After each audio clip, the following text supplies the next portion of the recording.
Hello everyone. So today we will start new regulation, that is regulation number 13, issue of warrants. देखिए सबसे पहले इस regulation को पढ़े उससे पहले हमें पता होना चाहिए कि वारंट्स होते क्या है।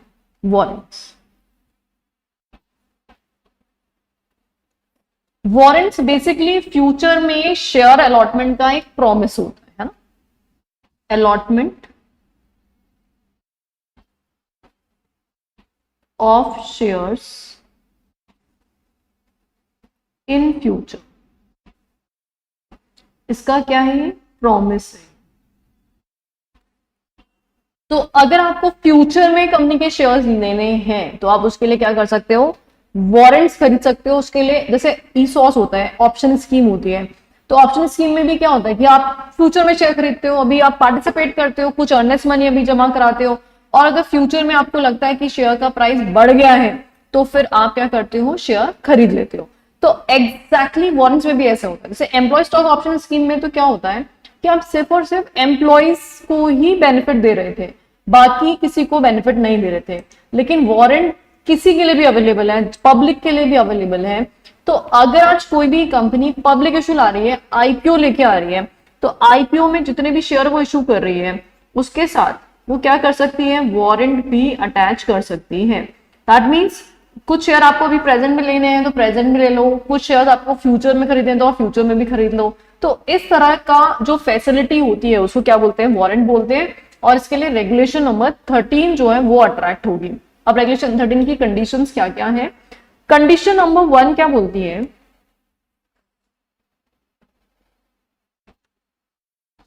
दैट इज कि हम एक शेयर के साथ कितने वारंट अटैच कर सकते हैं। तो 1 शेयर इज इक्वल्स टू 1 और मोर वारंट्स। मतलब इट्स नॉट लाइक दैट कि आप एक शेयर के साथ एक ही वारंट अटैच कर पाओगे, आप एक शेयर के साथ एक से ज्यादा वारंट्स भी अटैच कर सकते हो। तो पहली कंडीशन क्या हुई कि आप कितने नंबर ऑफ वारंट्स अटैच कर सकते हो एक शेयर के साथ, तो एक शेयर के साथ आप मोर देन 1 वारंट्स भी अटैच कर सकते हो। दूसरी कंडीशन, अच्छा अब जो ये वारंट है इसका प्राइस क्या होगा, कितने रुपए में आपको फ्यूचर में शेयर मिलेगा। तो जो प्राइस है उसके लिए दो बातें हैं, या तो आप आज ही बता दो कि कितना प्राइस रहेगा, अपफ्रंट डिसाइड कर लो अपफ्रंट,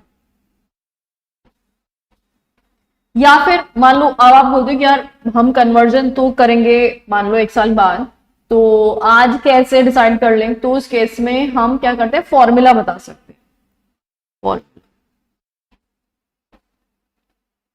तो या तो आप अपफ्रंट डिसाइड कर लो या फॉर्मूला डिसाइड कर लो, लेकिन आपको प्राइस डिसाइड तो करनी पड़ेगी आज की डेट पे, सो दैट इन्वेस्टर्स को पता रहे कि हम किस तरह से यहाँ पे पेमेंट रिसीव करने वाले।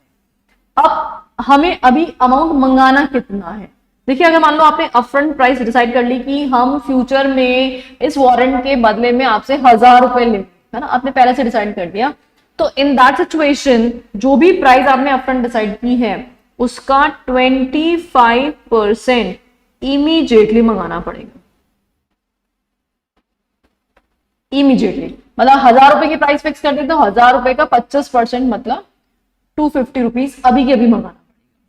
वेयर अगर आपने कोई फॉर्मूला डिसाइड किया है तो प्राइस तो डिसाइड हुई नहीं, तो फिर अब मैं अमाउंट कैसे मंगाऊं, किसका परसेंटेज मंगाऊं। तो यहाँ पे हम 25%, यहाँ पे 25% तो किसका निकाल दिया, प्राइस का, क्योंकि प्राइस पता थी। लेकिन यहाँ पे फॉर्मूला पता है, फॉर्मूला हम पुट करेंगे कन्वर्जन के टाइम पे जब आप अप्लाई करोगे। तो अभी फिलहाल मुझे प्राइस नहीं पता है, तो 25% ऑफ कैप प्राइस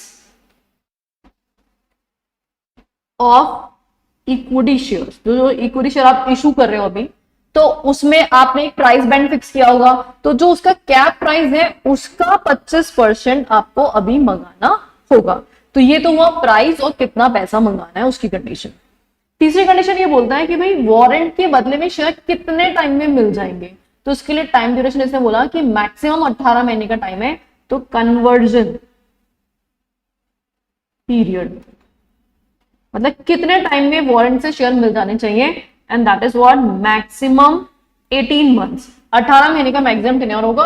अब कंपनी साल भर भी रख सकती है, 15 महीने भी रख सकती है, जैसे कंपनी को ठीक लगे।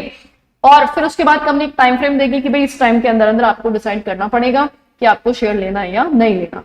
अब अगर मान लो आपने टाइम फ्रेम लैप्स हो गया और आपने शेयर नहीं लिया, है ना, टाइम लैप्स्ड, और आपने शेयर के लिए अप्लाई नहीं किया, तो फिर आपकी जो अर्नेस्ट मनी थी, जो 25% आपने जमा कराया था, उसका क्या होगा? तो जो भी आपका अर्नेस्ट मनी था वो फोरफीट हो जाएगा। तो अर्नेस्ट मनी फोरफीटेड।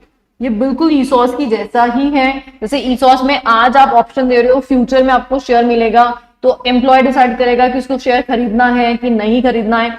एग्जैक्टली वारंट में भी सेम प्रोसेस चलता है। यहाँ पे भी सेम टू सेम हम एक ऑप्शन दे रहे हैं होल्डर को कि आप चाहो तो फ्यूचर में शेयर खरीद सकते हो, आप चाहो तो नहीं खरीदो। अगर खरीदोगे तो जो भी डिफरेंस 75% अमाउंट है वो आपको पे करना पड़ेगा, और अगर आपने नहीं खरीदा तो आपका जो भी अर्नेस्ट मनी था वो फोरफीट हो जाएगा। तो अर्नेस्ट मनी जो भी था वो क्या कर दिया जाएगा? फोरफीट कर दिया जाएगा। क्या ये वारंट का कॉन्सेप्ट क्लियर है सबको? समझ में आया what is this warrant? Okay, चलो लैंग्वेज देखते हैं एक बार। What it says, issuer shall be eligible to issue warrants in an IPO subject to the following। मतलब अभी तो शेयर दे रहे हो, शेयर के साथ साथ फ्यूचर में ऑप्शन और दे रहे हो कि आपको और शेयर खरीदने हमारी कंपनी के, तो आप खरीद सकते हो। तो उसके लिए क्या क्या कंडीशन है? Number 1 condition, tenure. Tenure of such warrant shall not exceed.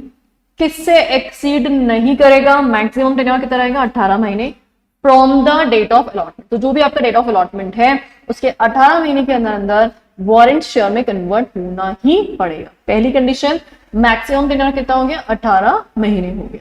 दूसरी कंडीशन, अ स्पेसिफाइड सिक्योरिटी में हैव वन और मोर वारंट्स अटैच टू इट। मतलब एक सिक्योरिटी के साथ आप एक से ज्यादा वारंट भी अटैच कर सकते हो, that is no problem at all. Then price, या तो आप प्राइस डिसाइड कर लो, और प्राइस नहीं डिसाइड करो तो क्या डिसाइड कर लो? Formula. For determination of exercise price of the warrant shall be determined upfront. तो आपको क्या करना पड़ेगा? जो भी प्राइस है या फॉर्मूला है, व्हाटएवर जो भी आप डिसाइड करना चाहते हो, वो आपको अपफ्रंट ही डिसाइड करना पड़ेगा and disclose in the offer document. और जो भी आपका प्राइस है या फॉर्मूला है, ये आपको कहां डिस्क्लोजर देना पड़ेगा? ऑफर डॉक्यूमेंट में डिस्क्लोजर देना पड़ेगा। एंड साथ ही में एटलीस्ट कितना percent? 25% of the consideration amount based on the exercise price shall also be receive upfront. अब देखो प्राइस पता है तो हम उसका ही 25% निकाल लेंगे और वो अमाउंट आपको इमीडिएटली मंगाना पड़ेगा। लेकिन in case exercise price of warrant is based on formula, अब फॉर्मूला फ्यूचर में लगेगा, अभी फिलहाल प्राइस तो पता नहीं है। तो जब प्राइस पता नहीं है तो हम क्या करेंगे? 25% कंसिडरेशन अमाउंट किसका कैलकुलेट किया जाएगा? Cap price. कैप प्राइस किसका? Of the price band determine on the linked equity share या convertible security shall be receive upfront. तो जो भी सिक्योरिटी आज आप इशू कर रहे हो, जिसका आईपीओ आप लेके आ रहे हो, उस सिक्योरिटी का जो भी कैप प्राइस है उसका 25% आपको अपफ्रंट अभी रिसीव करना पड़ेगा। तो समहाउ कहने का बात यह है कि आप प्राइस या फॉर्मूला दोनों में से कोई भी एक चीज डिसाइड कर लो और उसमें से 25% अभी मंगा लो। प्राइस डिसाइडेड है तो प्राइस का 25% निकाल लेना। प्राइस नहीं डिसाइडेड है क्योंकि फॉर्मूला हमने डिसाइड किया हुआ है, तो जो भी कैप प्राइस होगी ना, उस कैप प्राइस का 25% आपको अभी मंगाना पड़ेगा। Language clear? लास्टली मान लो टाइम लैप्स हो गया, आपने एक्सरसाइज नहीं किया, तो जो भी पैसा आपने दिया था वो पैसा क्या कर दिया जाएगा? फोरफीट। तो in case the warrant holder does not exercise the option to take the equity share against any warrants held by the warrant holder within the 3 months from the date of payment of consideration, so such consideration made in respect of warrant shall be forfeited by the issuer। तो अगर आपने warrant exercise नहीं किया तो जो consideration, जो earnest money आपने अभी तक जमा कराई थी, वो फोरफीट कर दी जाएगी। और डन? क्या क्या कंडीशंस हुई ये बताओगे फटाफट से? नंबर 1 कंडीशन, टेन्योर कितना है? टेन्योर अनम्यूट करके फटाफट से बोलो। 18 मंथ का टेन्योर है। एग्जैक्टली। अच्छा, एक वारंट के, एक शेयर के साथ कितने वारंट अटैच हो सकते हैं? 1 और मोर। एग्जैक्टली। देन थर्ड कंडीशन क्या बोलता है कि हमें क्या डिसाइड करना है अपफ्रंट, क्या बोलता है कि हमें क्या डिसाइड करना है अपफ्रंट, या तो प्राइस या फिर फॉर्मूला, दोनों में से कोई भी एक चीज। अच्छा, अगर प्राइस डिसाइडेड है तो कितना पैसा मंगाना है अभी? 25% ऑफ जो प्राइस डिसाइड किया ऑलरेडी, है ना। और अगर प्राइस डिसाइड नहीं है, फॉर्मूला है, तो फिर 25% किसका मंगाओगे? Cap price. कैप प्राइस किसका? जो भी लिंक्ड इक्विटी शेयर या कन्वर्टेबल सिक्योरिटी जो आप इशू कर रहे हैं उसका। और अगर एक्सरसाइज नहीं किया तो फिर पैसा गया काम से। परफेक्ट। चलिए नेक्स्ट रेगुलेशन नंबर 14 की हम बात कर रहे हैं। जून 12 में क्वेश्चन आया, दिसंबर 12 में क्वेश्चन आया, और भी आगे अटेम्प्ट में भी। ये जून 12 दिसंबर 12 में तो डायरेक्ट क्वेश्चन आया था, इसलिए क्वेश्चन मेंशन नहीं किया मैंने, डायरेक्टली अटेम्प्ट लिख दिया इसमें। जहां पे भी थोड़ा केस स्टडी बेस्ड क्वेश्चन है तो वो क्वेश्चन डाल दिया एज इट इज, और जहां पे डायरेक्ट क्वेश्चन पूछ लिया वहां पे डायरेक्टली अटेम्प्ट डाल दिया। अब नेक्स्ट जो है रेगुलेशन 14, मिनिमम प्रमोटर्स कॉन्ट्रीब्यूशन, तो काफी इंपॉर्टेंट रेगुलेशन हो जाता है ये। मिनिमम प्रमोटर्स कॉन्ट्रीब्यूशन, अच्छा इसका मतलब क्या है, ध्यान से सुनना सब। अच्छा सपोज करो एक कंपनी है कोई भी, सोनम जैन लिमिटेड,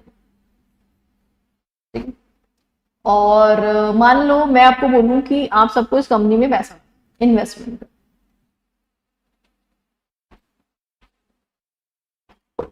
तो आप ऐसे कितने लोग हैं जो इन्वेस्टमेंट करने के लिए रेडी है?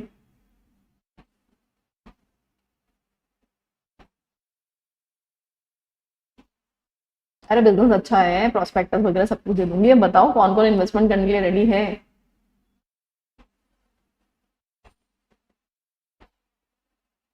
कोई नहीं दे रहा पैसा? कितना चाहिए? जितना भी लगाना चाहो उतना लगा दो।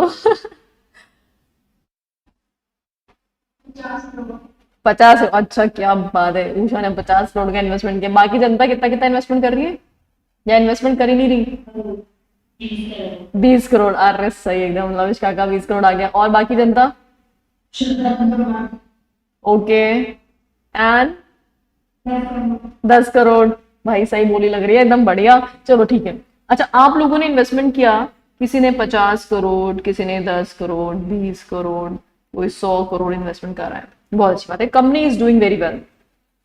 अच्छा अब सपोज करो इस पूरी कंपनी में सिर्फ और सिर्फ आउटसाइडर्स का ही इन्वेस्टमेंट है, और मेरा जो मैं प्रमोटर हूं मेरा कोई इन्वेस्टमेंट है ही नहीं, तो क्या ये सही बात है या गलत बात? क्या ये सही है या गलत है? गलत है। क्यों रेनी, गलत क्यों है?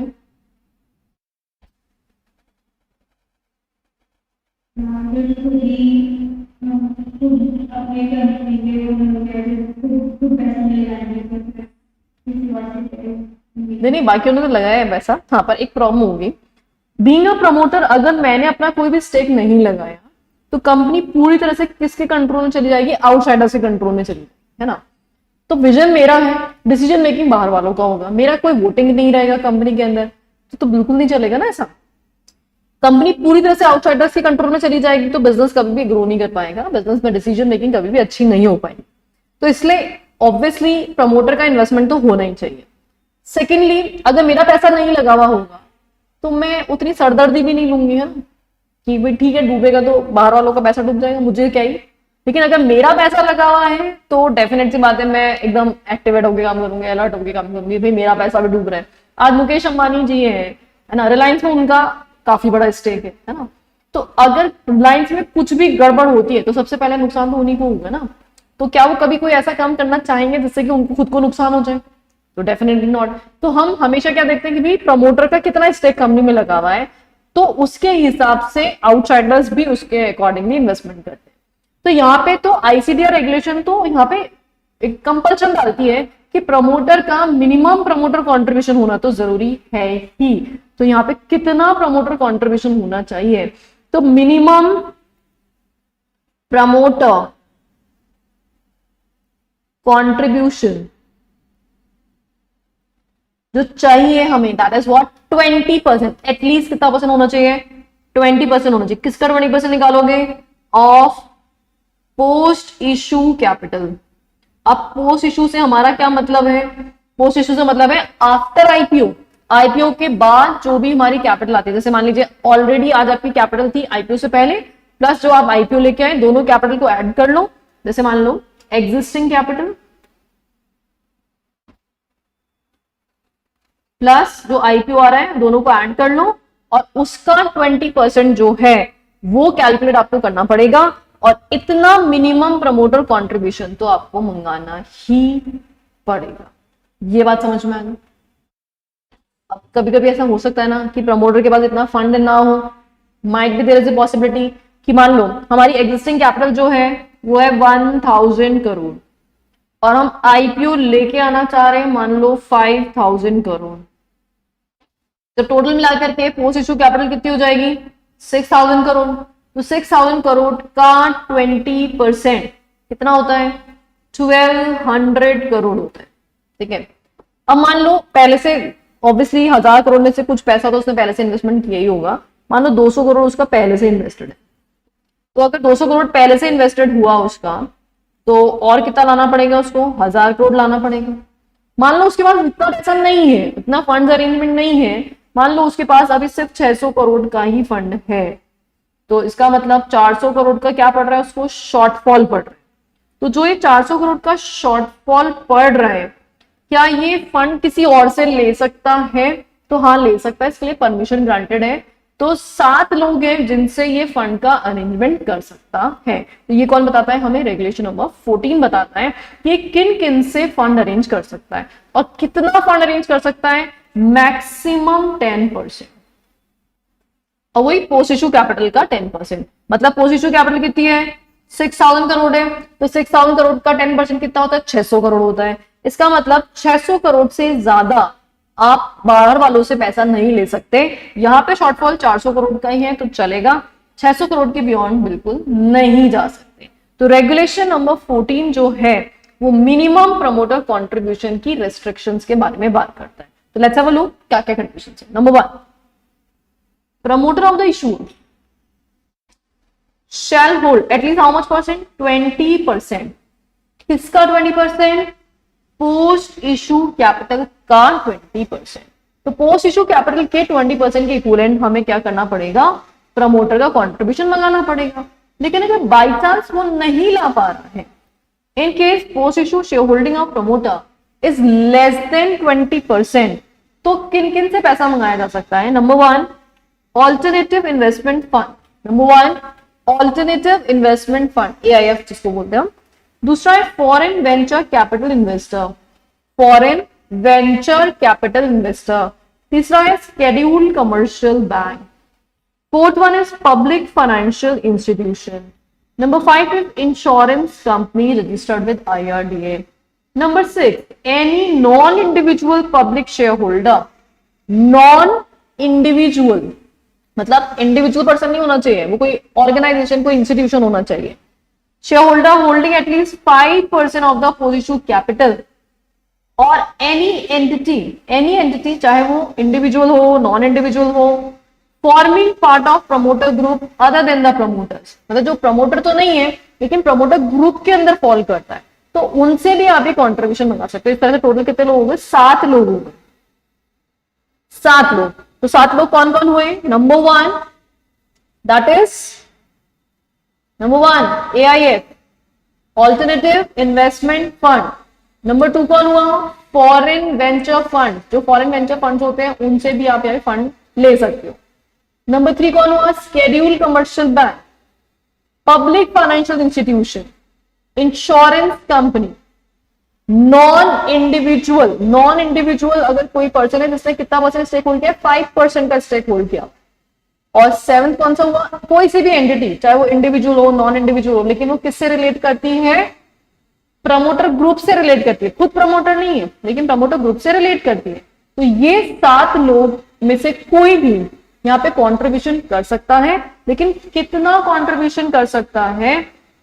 Maximum 10% of post issue capital without being identified as promoter. तो ये जो लोग हैं, ये ऐसा नहीं कि पूरा 20% इनसे मंगा लिया, दैट इज नॉट पॉसिबल। इनसे मैक्सिमम कितना मंगा सकते हो? 10% ही मंगा सकते हो, 10% से ज्यादा नहीं मंगा सकते, बाकी एटलीस्ट 10% तो प्रमोटर को खुद को लाना ही पड़ेगा। ऑल डन है? यहां तक समझ में आया? यहां तक समझ में आया सबको? कोई कंफ्यूजन?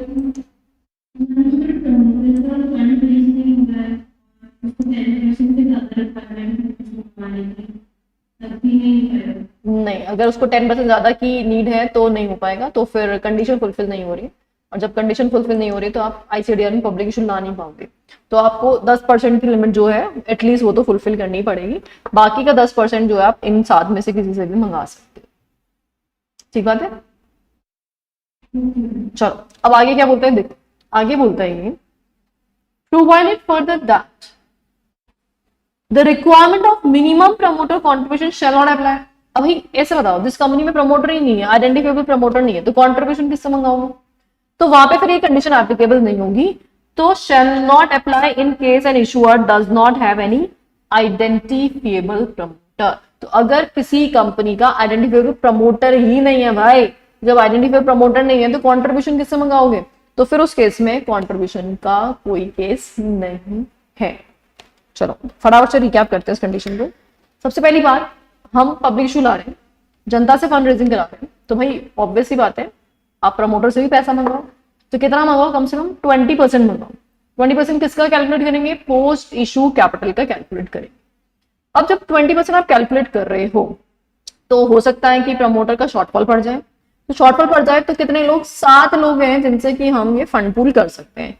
इन 7 में से किसी से भी मंगा सकते हैं, लेकिन एनी हाउ 10% से ज्यादा नहीं होना चाहिए। और अगर किसी कंपनी में आइडेंटिफाइबल प्रमोटर ही नहीं है तो उस पर कंडीशन एप्लीकेबल होगी ही नहीं। ठीक है, अब आगे सुनो। अब प्रमोटर कॉन्ट्रीब्यूशन कैसे कैसे ला सकता है, इन व्हाट मैनर वो ये कॉन्ट्रीब्यूशन लेके आएगा? तो कॉन्ट्रीब्यूशन लाने के 2 तरीके हैं यहाँ पे। भाई यहाँ पे स्पेसिफाइड सिक्योरिटीज की बात होती है, तो ऑब्वियसली इन्वेस्टमेंट भी स्पेसिफाइड सिक्योरिटीज के थ्रू हो सकता है। मतलब आप इक्विटी शेयर के थ्रू भी कॉन्ट्रीब्यूशन ला सकते हो, या आप कन्वर्टेबल सिक्योरिटी के थ्रू भी कॉन्ट्रीब्यूशन ला सकते हो। तो manner of contribution, equity share including SR equity share, ये कॉन्ट्रीब्यूशन में काउंट होते हैं, या कन्वर्टेबल सिक्योरिटी है तो वो भी कॉन्ट्रीब्यूशन में काउंट होंगे, क्योंकि आईसीडीआर दोनों टाइप की सिक्योरिटीज को कवर करता है, तो इसीलिए यहाँ पे दोनों टाइप की कॉन्ट्रीब्यूशन परमिटेड होंगे। अब एक प्रॉब्लम है, अगर कंपनी कन्वर्टेबल सिक्योरिटीज इशू कर रही है तो फिर कॉन्ट्रीब्यूशन कौन सी सिक्योरिटी में किया जा सकता है, उसका मुद्दा है। और मुद्दा क्या है कि हमें ये नहीं पता कि कन्वर्टेबल सिक्योरिटी का जो भी प्राइस है इक्विटी में वो कितना होगा, तो उस पर थोड़ा डाउट होता है, और उसके हिसाब से यहाँ पे 3 अलग अलग केसेस बनते हैं। पहले एक बार ना एग्जाम्पल समझो, फिर बाद में प्रोविजंस बताऊंगी क्या कहना चाह रहे हैं। सुना ध्यान से सब लोग। मान लो कंपनी कन्वर्टेबल डिवेंचर इशू कर रही है, कन्वर्टेबल डिवेंचर, मान लो कन्वर्टेबल डिवेंचर इशू कर रही है कंपनी 1 लाख डिवेंचर्स। अब 3 बातें, या तो मुझे पता है कि एक डिवेंचर के बदले में कितने इक्विटी शेयर इशू होंगे, तब तो मैं इक्विटी शेयर में भी इन्वेस्टमेंट कर सकती हूँ, और कन्वर्टेबल डिवेंचर में तो कर ही सकती हूँ। भाई कन्वर्टेबल डिवेंचर 1 लाख है, 1 लाख का 20% कैलकुलेट कर लो, मतलब प्रमोटर को 20,000 डिवेंचर्स में इन्वेस्टमेंट करना पड़ेगा। इट इज तो वेरी सिंपल। अगर आप कन्वर्टेबल सिक्योरिटी में इन्वेस्टमेंट कर रहे हो तब तो कोई दिमाग लगाना नहीं, इशू भी कन्वर्टेबल सिक्योरिटी हो रही है, इन्वेस्टमेंट भी कन्वर्टेबल सिक्योरिटी में कर रहे हो, 20% कैलकुलेट कर रहे हो, कहानी खत्म। लेकिन अगर आप ये चाह रहे हो कि हम इक्विटी शेयर में इन्वेस्टमेंट कर दें, वो हमारा सोर्स तो अलाउड है ही, तो हमारे पास यहाँ पे 3 अलग अलग केसेस हैं। केस नंबर 1, हमें ये पता है कि एक डिवेंचर के बदले में कितने number of equity share issue होने वाले, हमें कन्वर्जन प्राइस पता है बेसिकली। तो अगर आपको कन्वर्जन प्राइस पता है तो कन्वर्टेबल सिक्योरिटी में करना चाहो तो कन्वर्टेबल में कर लो, कंट्रीब्यूशन किस में ला सकते हो? कन्वर्टेबल सिक्योरिटी में ला सकते हो, या फिर अगर आप इवन इक्विटी शेयर में कंट्रीब्यूशन लाना चाहते हो तो वो भी ला सकते हो। क्यों ला सकते हो? क्योंकि मुझे पता है, मान लो 1 लाख डिवेंचर्स इशू किए कंपनी ने, हमें पता है कि एक डिवेंचर के बदले में 2 इक्विटी शेयर मिलेंगे, लेट्स से, पता है हमें कन्वर्जन। तो अगर 2 इक्विटी शेयर मिलने वाले हैं, इसका मतलब कितने इक्विटी शेयर हो जाएंगे? 2 लाख इक्विटी शेयर। तो भाई 2 लाख इक्विटी शेयर है, तो 2 लाख इक्विटी शेयर का 20% आप निकाल लोगे, तो आप इक्विटी शेयर में भी इन्वेस्टमेंट कर सकते हो। और अगर आप डायरेक्टली कन्वर्टेबल सिक्योरिटी में इन्वेस्टमेंट करोगे तब तो वो टेंशन ही नहीं है, 1 लाख डिबेंचर्स का 20% निकाल लेंगे और कन्वर्जन जब भी होगा तब हो जाएगा। क्या ये बात यहां तक समझ में आई आप लोगों को? अगर कंपनी कन्वर्टेबल सिक्योरिटीज इशू कर रही है तो प्रमोटर अपना कॉन्ट्रीब्यूशन कौन सी सिक्योरिटी में ला सकता है, उसका हम यहाँ पे कैलकुलेशन कर रहे हैं कि कैसे निकालेंगे। तो पहला, कन्वर्टेबल सिक्योरिटी इशू हो रही है तो कन्वर्टेबल सिक्योरिटी का परसेंटेज निकालना तो इज वेरी कन्वीनियंट, हम तो डायरेक्टली उसका 20% निकालें। लेकिन अगर मुझे ये भी पता है कि कन्वर्टेबल डिबेंचर्स इक्विटी में कन्वर्जन कितने शेयर्स में होंगे, उसका प्राइस क्या होगा, तो हम इक्विटी शेयर में भी इन्वेस्टमेंट कर सकते हैं, एक ही बात है। अच्छा, दूसरा केस क्या है, मुझे कन्वर्जन प्राइस नहीं पता। अगर आपको कन्वर्जन प्राइस नहीं पता तो आप सिर्फ और सिर्फ कहां इन्वेस्टमेंट कर सकते हो, कन्वर्टेबल सिक्योरिटी में ही इन्वेस्टमेंट कर सकते हो। क्या आप कन्वर्टेबल सिक्योरिटी के अलावा किसी और में इन्वेस्टमेंट कर पाओगे, तो आंसर है नो, आप नहीं कर सकते। क्यों नहीं कर सकते, क्योंकि आपको पता ही नहीं कि एक डिबेंचर के बदले में कितने इक्विटी शेयर आएंगे, तो आप इक्विटी शेयर में इन्वेस्टमेंट कैसे करोगे, आप कम ज्यादा कर लोगे तो गलत हो जाएगा। कि यहाँ पे इक्विटी शेयर इन्वेस्टमेंट पॉसिबल नहीं है क्योंकि आपको कन्वर्जन प्राइस नहीं पता है। तीसरा केस, अब मान लो आपको कन्वर्जन प्राइस पता तो है लेकिन एक परेशानी है कि आपको मल्टीपल प्राइसेस पता है, क्योंकि जैसे मान लो कंपनी एक साथ कन्वर्जन नहीं कर रही, कंपनी बोलती है हम हर साल 20% कन्वर्जन करेंगे और ऑब्वियसली हर साल अलग अलग टाइम पे कन्वर्जन हो रहा है तो प्राइस भी अलग अलग ही रहेगी। तो अब कन्वर्जन प्राइस क्या है, मल्टीपल है, एक प्राइस पे कन्वर्जन नहीं हो रहा, मल्टीपल प्राइसेस पे कन्वर्जन हो रहा है। तो अगर मल्टीपल प्राइसेस पे कन्वर्जन हो रहा है तो फिर अब क्या करें, तो यहाँ पे वही कन्वर्टेबल सिक्योरिटी में तो इन्वेस्टमेंट कर ही सकते हो, उसमें तो कोई प्रॉब्लम है ही नहीं, कन्वर्टेबल सिक्योरिटी में कोई दिक्कत नहीं है। लेकिन अगर आप इक्विटी शेयर में इन्वेस्टमेंट करना चाहते हो तो फिर प्राइस कैसे निकालोगे, तो इक्विटी शेयर, क्योंकि यहाँ तो मल्टीपल प्राइसेस हैं, मल्टीपल है तो क्या करें, यहाँ पे हम निकालेंगे वेटेड एवरेज प्राइस जो है उसके बेसिस पे इक्विटी शेयर का प्राइस निकालेंगे और फिर number of equity share calculate करके उसका परसेंटेज आप इन्वेस्टमेंट कर सकते हो। तो these are the 3 different situations कि अगर आप कन्वर्टेबल सिक्योरिटी इशू कर रहे हो तो ये 3 डिफरेंट केसेस यहाँ पे अराइज हो सकते हैं। तो कौन कौन से केसेस अराइज हो रहे हैं, नंबर 1 आपको कन्वर्जन प्राइस पता है, नंबर 2 आपको कन्वर्जन प्राइस पता ही नहीं है, नंबर 3 आपको कन्वर्जन प्राइस पता तो है बट आपको मल्टीपल प्राइसेस पता है और मल्टीपल प्राइसेस पता होने की वजह से आप क्या करोगे, फिर उसमें वेटेड एवरेज प्राइस मतलब एक सिंगल प्राइस ही निकालनी पड़ेगी, तो वेटेड एवरेज प्राइस के बेसिस पे यहाँ पे कैलकुलेशंस जाएंगे। यहां तक कोई कंफ्यूजन किसी को? Is this clear to everyone? ठीक है, लैंग्वेज देखें, देखो conversion price is fixed and disclose in the offer document. तो हमें कन्वर्जन प्राइस पता है, ऑलरेडी फिक्स्ड है, डिस्क्लोज भी है। तो इन दिस सिचुएशन आप इन्वेस्टमेंट कहां कर सकते हो, आप इक्विटी शेयर में भी इन्वेस्टमेंट कर सकते हो और आप कन्वर्टेबल सिक्योरिटीज में भी इन्वेस्टमेंट कर सकते हो। अब कन्वर्जन प्राइस नहीं पता है, not pre determined and not disclose in the offer document, आपको पता नहीं है, डिस्क्लोजर भी नहीं दे रखा है, तो promoter shall contribute only by way of convertible securities. तो प्रमोटर से वो सिर्फ कन्वर्टेबल सिक्योरिटी में इन्वेस्टमेंट कर सकता है, आपको पता ही नहीं है कि कितने डिबेंचर के बदले में कितने इक्विटी शेयर मिलेंगे, तो इक्विटी शेयर में इन्वेस्टमेंट करना तो पॉसिबल ही नहीं होगा। And shall undertake in writing to subscribe to the equity share pursuant to conversion of such security, और जब भी आपको शेयर्स मिलेंगे उस वक्त आप शेयर्स एक्वायर कर लोगे। thirdly, conversion price is predetermined है पता है, but conversion is due on different dates at different price. Conversion price अलग अलग डेट पे पता है आपको, अलग अलग पता है आपको। तो if promoters contribution is by way of equity share, such contribution shall not be at a price lower than the weighted average price of the equity share capital arising out of conversion of such security। तो यहाँ पे आपको क्या निकालना पड़ेगा, weighted average price निकालना पड़ेगा और उसके हिसाब से आप कन्वर्जन प्राइस निकाल के एंड देन आप फिर इक्विटी शेयर में इन्वेस्टमेंट कर सकते हो। तो रेगुलेशन 14 में यहां तक की कहानी आई होप सबको समझ में आ गई है। एक बार फटाफट से रिकैप करते हैं जल्दी से। सबसे पहले हमने पढ़ा कि प्रमोटर कितना कंट्रीब्यूशन ला सकता है। तो प्रमोटर कंट्रीब्यूशन ला सकता है 20%। How much? 20% का कंट्रीब्यूशन ला सकता है प्रमोटर। और ये 20% किसका कैलकुलेट कर रहे हैं हम? पोस्ट इशू कैपिटल का कैलकुलेट कर रहे हैं। अब इफ इन केस प्रमोटर के पास कुछ शॉर्टफॉल हो रहा है, तो शॉर्टफॉल हो रहा है तो फिर क्या करेंगे हम यहाँ पे जो अदर 7 लोग हैं उनसे पैसा मंगा सकते हैं। 7 लोगों के नाम क्या क्या थे? ऑल्टरनेटिव इन्वेस्टमेंट फंड था, फॉरेन वेंचर फंड्स थे, हमारा कोई भी स्केड्यूल कमर्शियल बैंक है, पब्लिक फाइनेंशियल इंस्टीट्यूशंस है, इंश्योरेंस कंपनी अंडर IRDA है, या फिर मान लीजिए नॉन इंडिविजुअल इन्वेस्टर्स है जिन्होंने ऑलरेडी 5% का स्टेक होल्ड कर रखा है, ये कोई भी अदर एंटिटी जो प्रमोटर ग्रुप से रिलेट करती है, एक्चुअल में प्रमोटर नहीं, प्रमोटर ग्रुप से रिलेट करती है। इन सबसे आप फंड मंगा सकते हो, लेकिन इन सबसे जो भी आप फंड मंगाओगे वो मैक्सिमम कितना परसेंट मंगा सकते हो? 10% ही मंगा सकते हो। आप 10% से ज्यादा नहीं मंगा सकते। अब ये तो हुई कंट्रीब्यूशन कितना लाना पड़ेगा। अब दूसरी बात ये है कि भाई कंट्रीब्यूशन कैसा लाएंगे। हाँ, तो कंट्रीब्यूशन लाने का हमारे पास 2 तरीके हैं। इधर इक्विटी शेयर ला सकते हो आप, SR शेयर, या आप कन्वर्टेबल सिक्योरिटीज में भी इन्वेस्टमेंट कर सकते हो। अगर कंपनी ने कन्वर्टेबल सिक्योरिटी इशू की है तो फिर आपके पास दोनों ऑप्शन है, आप कन्वर्टेबल सिक्योरिटी इक्विटी शेयर दोनों में ला सकते हो। लेकिन आपको कन्वर्जन प्राइस ही नहीं पता तो आप इक्विटी शेयर में नहीं ला सकते, फिर आपको कन्वर्टेबल सिक्योरिटी में ही लाना पड़ेगा। और अगर कन्वर्जन प्राइस पता तो लेकिन मल्टीपल प्राइसेस पता है, तो इन दैट सिचुएशन आपको वेटेड एवरेज प्राइस निकालना है और उसके बेसिस पे नंबर ऑफ शेयर्स आप निकाल सकते हो और फिर आप इक्विटी शेयर में भी इन्वेस्टमेंट कर पाओगे।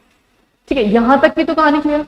अब कब लाएगा कंट्रीब्यूशन, उस कंट्रीब्यूशन को कहां रखा जाएगा, कब कंपनी को मिलेगा, ये सारी कंडीशंस भी इस रेगुलेशन 14 में ही कवर्ड है। तो इसके बारे में आगे की कहानी समझते हैं, सुनो। अब प्रमोटर जो है वो अपना कंट्रीब्यूशन कब लेके आए? तो प्रमोटर को कंट्रीब्यूशन को हम 2 कैटेगरी में सेग्रीगेट करते हैं। अगर प्रमोटर का कंट्रीब्यूशन कितना है? अप टू 100 करोड़ है, या फिर उसका कंट्रीब्यूशन मोर देन 100 करोड़ है। ये 2 सर्कमस्टांस। या तो प्रमोटर कंट्रीब्यूशन जो हम कैलकुलेट कर रहे हैं 20% वो 100 करोड़ तक ही है, ज्यादा नहीं है, या 100 करोड़ से ज्यादा है। तो अगर अप टू 100 करोड़ है तो वो 1 डे बिफोर, जब भी आपका पब्लिक ऑफर ओपन हो रहा है ना, तो पब्लिक ऑफर मान लीजिए जनता के लिए ऑफर ओपन हो रहा है 10 जुलाई को, तो 10 जुलाई से 1 डे बिफोर मतलब 9 जुलाई को वो पैसा लेके आ जाएगा।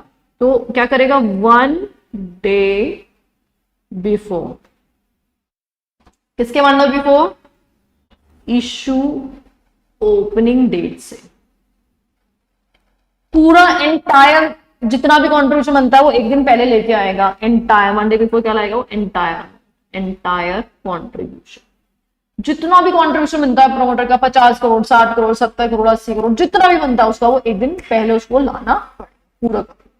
अच्छा, अब अगर मोर देन 100 करोड़ है, कितना? मोर देन 100 करोड़ है, एंड साथ ही में एंड एक और कंडीशन बता रही हूं, हम कॉल्स में मनी मंगाते हैं। कॉल्स में मनी मतलब इंस्टॉलमेंट मंगा रहे हैं, पब्लिक से पूरा पैसा एक साथ नहीं मंगा रहे हैं ना, कॉल्स मनी। तो आप क्या कर सकते हो? आप यहां पे 2 बार में पैसा मंगा सकते हो प्रमोटर से कि जो 100 करोड़ है अप टू 100 करोड़ तो वही 1 डे बिफोर मंगा लो, 1 डे बिफोर मंगा लो, एंड बैलेंस जो है बैलेंस वो मंगा लेंगे प्रो राटा बेसिस।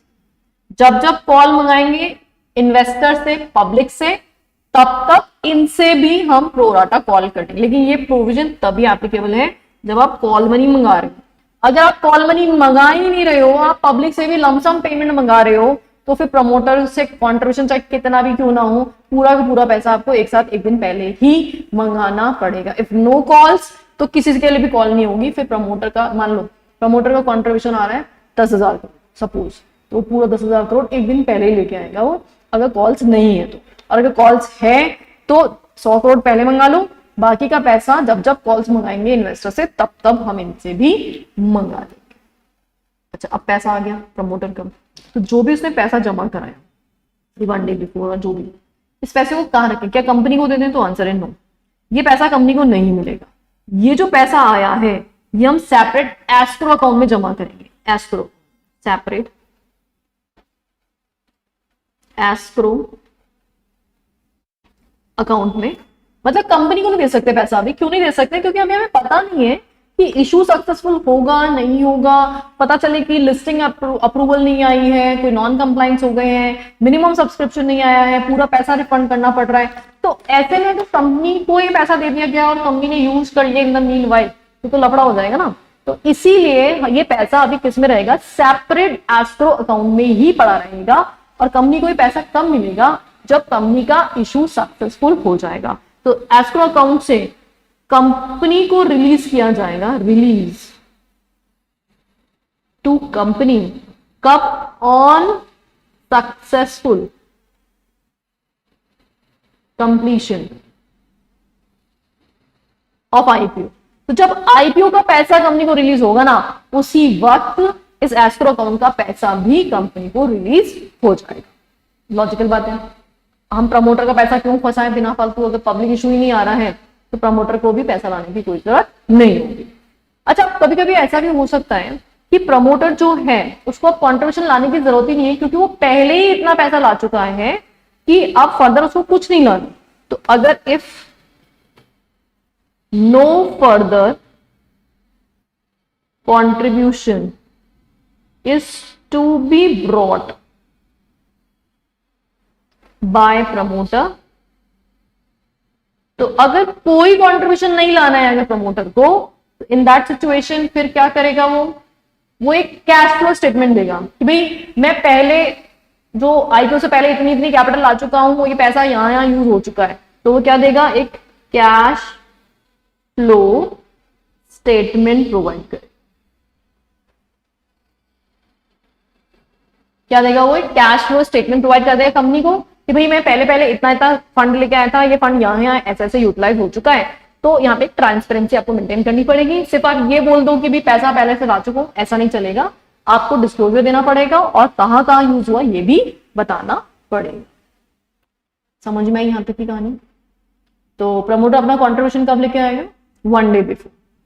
पब्लिक के लिए जब भी ऑफर ओपन होगा उससे एक दिन पहले आपको कॉन्ट्रीब्यूशन लाना होगा। दूसरी बात, अब वो जो कंट्रीब्यूशन लेके आ रहा है एक दिन पहले, अगर मान लो वो 100 करोड़ से ज्यादा है और आप इंस्टॉलमेंट में पैसा मंगा रहे हो, तो फिर प्रमोटर से पूरा पैसा एक साथ मंगाने की जरूरत नहीं है। सिर्फ 1 डे बिफोर 100 करोड़ मंगा लो, बाकी का पैसा वो भी प्रोराटा लेके आ जाएगा। जब जब अदर से इन्वेस्टर से पैसा मंगाएंगे तब तब इनसे ही पैसा मंगाएंगे। ये पैसा कौन से अकाउंट में रखेंगे? हम सेपरेट अकाउंट, एस्क्रो अकाउंट में इस पैसे को जमा रखेंगे। तब तक रखेंगे जब तक कि जो इशूअर है उसका आईपीओ सक्सेसफुल नहीं होता। जैसे ही इशूअर को आईपीओ का पैसा रिलीज होगा, वैसे ही इधर से एस्क्रो का पैसा भी इशूअर को मिल जाएगा। क्या ये सारी बातें समझ में आई? कोई कंफ्यूजन है किसी को यहां तक? चलो तो एक बार लैंग्वेज देख लेते हैं इसकी, what it says. The promoters shall satisfy the requirement of this regulation कब? At least 1 day prior। कब satisfy करेगा उस कंडीशन को? At least 1 day prior to the date of opening of the issue। तो इशू ओपन होने के एक दिन पहले ये सारी कंडीशंस जो हैं वो सेटिस्फाई कर ली जाएंगी।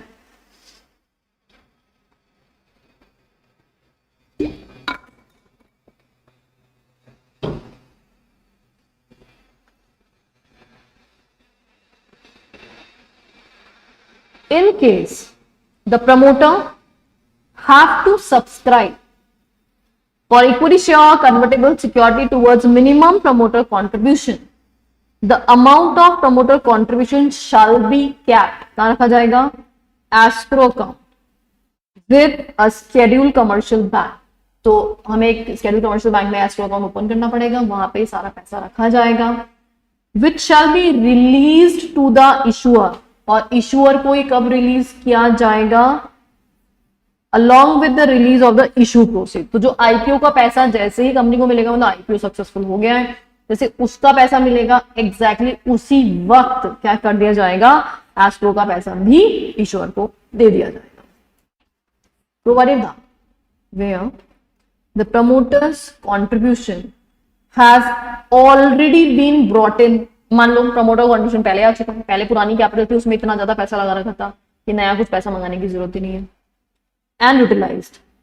तो issuer shell give the cash flow statement disclosing the use of such funds in the offer document. फिर वो क्या बताएगा कि भाई मैंने कहाँ कहाँ पैसा लगा लिया है और कैसे कैसे यूज हो चुका है, इसके बारे में कैश फ्लो स्टेटमेंट सबमिट करना होगा। Provide further that where the minimum promoter's contribution is more than 100 crore and साथ ही में the IPO is for partly paid share, मतलब हम कॉल्स मंगाने वाले हैं, हम फुल्ली पैसा एक साथ नहीं मंगा रहे। दो कंडीशन दोनों सेटिस्फाई होनी चाहिए। पहली कंडीशन, एक कंडीशन तो क्या है कि शेयर्स जो हैं वो कंट्रीब्यूशन 100 करोड़ से ज्यादा है। दूसरी कंडीशन क्या है, पार्टली पेड शेयर है।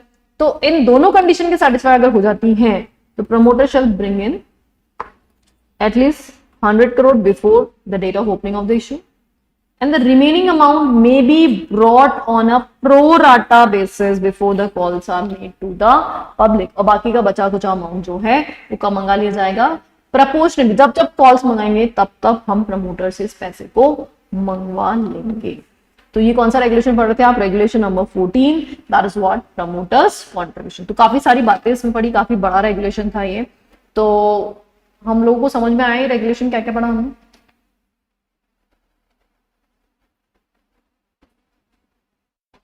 लैंग्वेज के साथ, ओके। तो कोई सुना सकता है मुझे?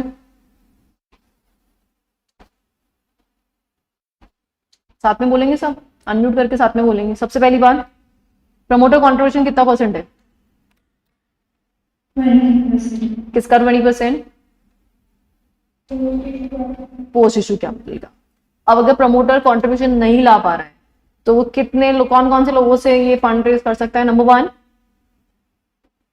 AIF, number 1 AIF, number 2 foreign venture funds, number 3 scheduled commercial bank, number 4 public financial institution, number 5 insurance company under IRDA, number 6 non individual investors जिन्होंने 5% का स्टेक ऑलरेडी होल्ड किया हुआ है, या एनी एंटिटी लेकिन वो क्या है, प्रमोटर ग्रुप से रिलेट करती है, खुद प्रमोटर नहीं।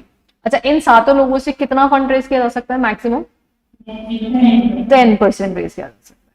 अच्छा, अब ठीक है, कॉन्ट्रीब्यूशन कितना होना है तो समझ में आ गया। कॉन्ट्रीब्यूशन लाएंगे कैसे, इन व्हाट फॉर्म? या फिर इक्विटी शेयर्स इंक्लूडिंग ऐसा, ओके।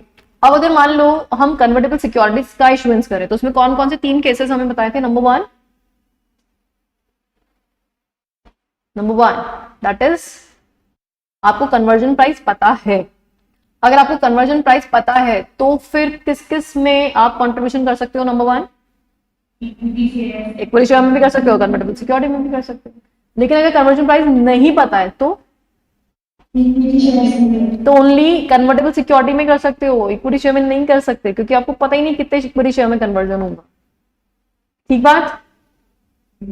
हाँ। और अगर मान लीजिए आपको कन्वर्जन प्राइस पता तो है लेकिन आपको मल्टीपल प्राइसेस पता है तो वेटेड एवरेज प्राइस निकाल लेंगे और वेटेड एवरेज प्राइस के बेसिस पे हम इक्विटी शेयर और कन्वर्टेबल सिक्योरिटी दोनों में इन्वेस्टमेंट कर सकते हैं, है ना। चलो, प्रमोटर अपना कंट्रीब्यूशन कितने दिन पहले लाएगा? 1 डे बिफोर इशू ओपनिंग, ठीक है। अच्छा, पूरा कंट्रीब्यूशन एक साथ लेके आ जाएगा? एक साथ ही लाते हैं ना पूरा कंट्रीब्यूशन? हाँ बिल्कुल, पूरा कंट्रीब्यूशन एक साथ ही लाएगा। हाँ, लेकिन एक एक्सेप्शन है, अगर उसका कंट्रीब्यूशन 100 करोड़ से ज्यादा है और इशू पार्टली पेड शेयर्स का आ रहा है तो उसमें उसको एक एग्जाम्पशन दिया है कि भैया एक दिन पहले 100 करोड़ लिया, बस बाकी का बचा हुआ पैसा कॉल्स पे ले आना, ठीक है। प्रमोटर का पैसा कंपनी को मिल जाएगा क्या इमीडिएटली? तो कहाँ जाएगा? एस्क्रो अकाउंट में, बिल्कुल सही बात है, एस्क्रो अकाउंट में जाएगा। अच्छा, एस्क्रो अकाउंट में जमा हो गया पैसा, फिर कंपनी को कब मिलेगा? जब प्रोसीड जो है, इशू प्रोसीड वो सक्सेसफुल हो जाएंगी, कंपनी को वो प्रोसीड मिलेंगी, तभी उसी वक्त ये एस्क्रो का पैसा भी वहां जाएगा। और अगर मान लो प्रमोटर पहले इतना कंट्रीब्यूशन ला चुका है कि पैसे लाने की जरूरत ही नहीं अब तो कैश फ्लो स्टेटमेंट, जिसमें कब का फंड आया था और कहाँ कहाँ फंड को यूटिलाइज किया जा चुका है। तो this is what all about regulation number 14। अब इसी से कनेक्टेड एक और रेगुलेशन है, regulation number 15, and that is what securities ineligible for minimum promoters contribution. देखो अब कहना क्या चाह रहा है, पहले फिर से एक बार कंडीशन को ध्यान से समझेंगे। हमने बोला प्रमोटर जो कंट्रीब्यूशन लेके आएगा वो पोस्ट इशू कैपिटल का, पोस्ट इशू कैपिटल का कितना परसेंट लेके आएगा, 20% लेके आएगा, है ना। अब सपोज करो एग्जिस्टिंग कैपिटल है 1000 करोड़ और न्यू कैपिटल है 4000 करोड़, आईपीओ जो आ रहा है एग्जिस्टिंग आईपीओ, तो पोस्ट इशू कैपिटल कितनी हो गई हमारी 5000 करोड़, है ना। तो इसका 20% कैलकुलेट करते हैं हम, तो इट कम्स टू 1000 करोड़।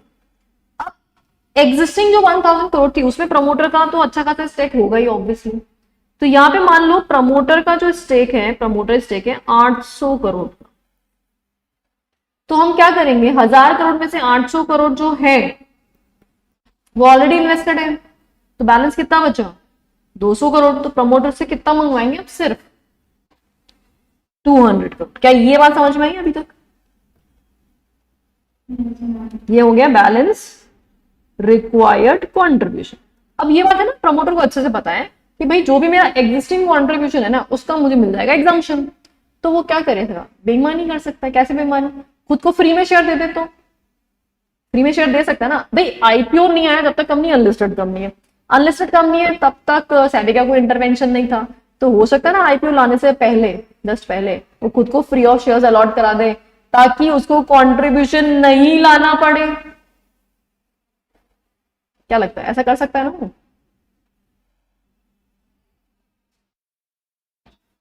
क्या बोलते हो, क्या प्रमोटर ऐसा कर सकता है कि नहीं कर सकता? कर ही सकता है, करेगा ही ऑब्वियसली। तो सेबी बोलता है भाई हमें पता है तुम ये सारी हरकतें कर सकते हो, तो जो तुम्हारा एग्जिस्टिंग कंट्रीब्यूशन है इसमें से कुछ कंट्रीब्यूशन ऐसा होगा जिसको हम एलिजिबल नहीं मानेंगे। तो कौन कौन सा ऐसा कंट्रीब्यूशन है जिसको हम एलिजिबल नहीं मानेंगे, इसमें से एलिजिबल कंट्रीब्यूशन जो नहीं है वो हमें कहां मिलेगा, रेगुलेशन नंबर 15 में मिलेगा। रेगुलेशन 15 हमें ये बताएगा कि ऐसे कौन कौन से कंट्रीब्यूशन है जिसको हम एलिजिबल कंट्रीब्यूशन नहीं मानते। Am I clear? ये बात समझ में आ गई सबको? चलो लॉजिक क्लियर है। अब कौन कौन सी कंडीशंस है वो वन बाय वन हम देखते।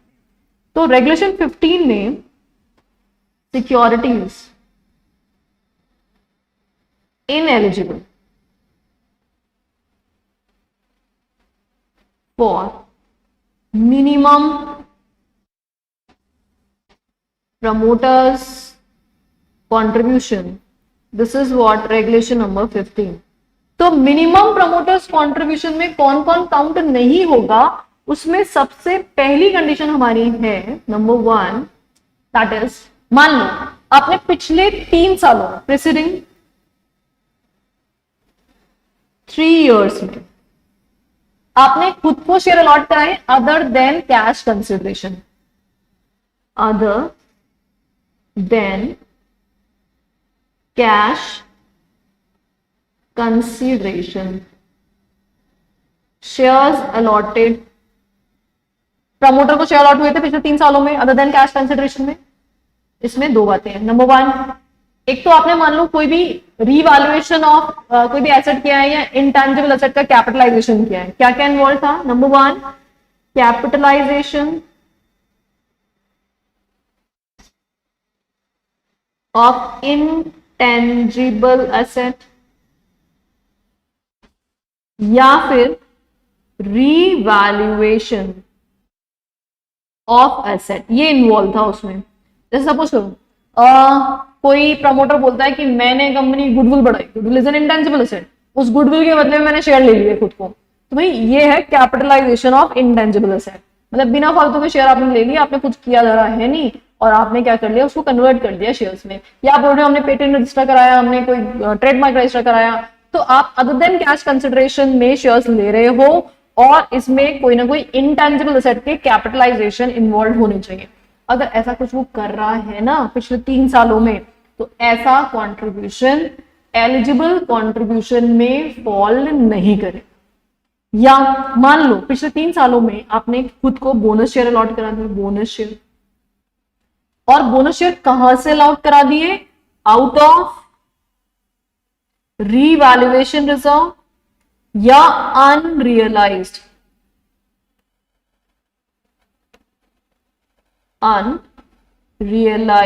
प्रॉफिट। मतलब आपने या तो रीवैल्यूएशन से लिए अनरियलाइज्ड प्रॉफिट से लिए, तो बोनस शेयर गलत है, ये तो एकदम गलत है। ऐसे बोनस शेयर इशू अलाउड ही नहीं होते। तो अगर ऐसा कोई बोनस शेयर आपने इशू किया है ना, तो भाई ये डिस्क्वालिफाइड हो जाएगा, ये कॉन्ट्रीब्यूशन का पार्ट नहीं माना जाएगा। या फिर आपने बोनस शेयर इशू किया है उन शेयर्स पे जो खुद ही इनएलिजिबल है। बोनस शेयर किस पे दिए जाते हैं? ओरिजिनल शेयर्स पे। तो जो ओरिजिनल शेयर्स है ना, ये खुद ही इनएलिजिबल है। तो भाई इनएलिजिबल शेयर्स पे बोनस डालोगे तो वो इनएलिजिबल ही बनेंगे। It's just like that. जहर में और कुछ डालोगे, पानी डालोगे या कुछ भी डालोगे तो जहर ही बनेगा। तो यहाँ पे इनएलिजिबल थे ओरिजिनल शेयर्स, इन पे आपने बोनस दे दिया तो वो बोनस शेयर भी क्या हो गए हैं? इनएलिजिबल हो गए हैं। बशर्ते ये सब काम कब होने चाहिए? प्रीसीडिंग 3 इयर्स में। अगर पिछले 3 साल से पहले ये सब कुछ हुआ था तो हमें कोई मतलब नहीं है। पिछले 3 साल में अदर देन कैश कंसिडरेशन में शेयर्स प्रमोटर को अलॉट किए गए थे। किस रीजन से? या तो capitalization of intangible asset, revaluation of asset, ऐसा कुछ किया था, या बोनस शेयर दिए गए थे। बोनस शेयर भी कैसे दिए गए थे? या तो रीवैल्यूएशन रिजर्व से, अनरियलाइज्ड प्रॉफिट से, या फिर ऐसे शेयर्स पे बोनस दिए गए थे जो खुद ही क्या थे? इनएलिजिबल थे। तो इस तरह के जो भी शेयर्स प्रमोटर के पास होंगे तो वो डिस्क्वालिफाइड हो जाएंगे। प्रमोटर कंट्रीब्यूशन में हम उसको काउंट नहीं करेंगे। क्या ये पहली कंडीशन समझ में आई आपको डिस्क्वालिफिकेशन की? एवरीवन, चलो इसमें और भी बहुत सारी कंडीशंस हैं, तो इसको अपन कल ही कंटिन्यू करेंगे। ये वाला पोर्शन मैं वापस से बता दूंगी, एक बार लैंग्वेज भी इसकी पढ़नी है अभी हमें, तो हम इसको कल कंटिन्यू करते हैं। आज हमने 2 रेगुलेशन पढ़ लिया, रेगुलेशन नंबर 13 एंड 14। 13 में वारंट की कंडीशन थी, छोटा सा रेगुलेशन था 13। तो 14 में प्रमोटर कॉन्ट्रीब्यूशन में हमने काफी सारी कंडीशन पढ़ी है, तो एक बार अच्छे से रिकैप, ठीक है।